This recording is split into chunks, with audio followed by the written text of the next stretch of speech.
السلام علیکم ورحمۃ اللہ وبرکاتہ۔ معزز سامعین کرام، امید ہے آپ سب خیریت سے ہوں گے۔ اللہ آپ کو ہمیشہ خوش و خرم رکھے۔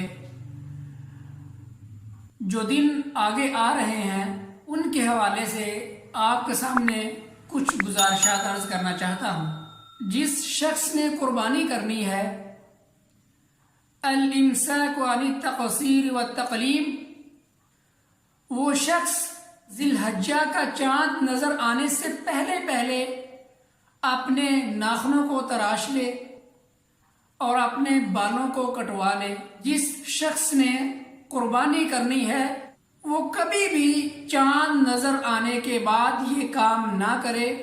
قرآن و سنت سے یہ عمل جائز نہیں ہے۔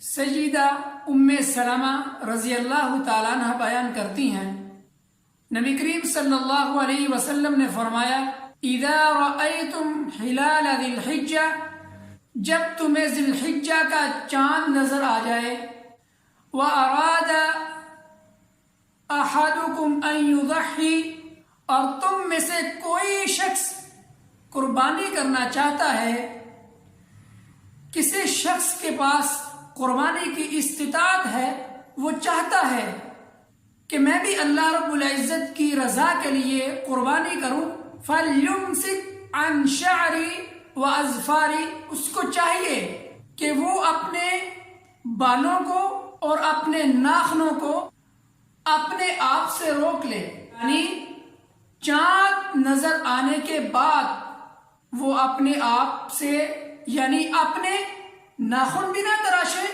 اور اپنے بالوں کو بھی نہ کٹوائے۔ کیوں؟ نبی صلی اللہ علیہ وسلم نے اس سے منع فرمایا ہے۔ ہاں، جب عید کی نماز ادا کر لے اس کے بعد اپنے ناخنوں کو بھی تراش لے اور اپنے بالوں کو بھی کٹوا سکتا ہے۔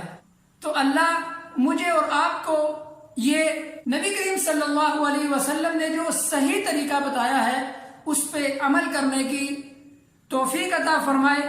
اقول قولی ھذا وآخر دعوانا ان الحمد للہ رب العالمین۔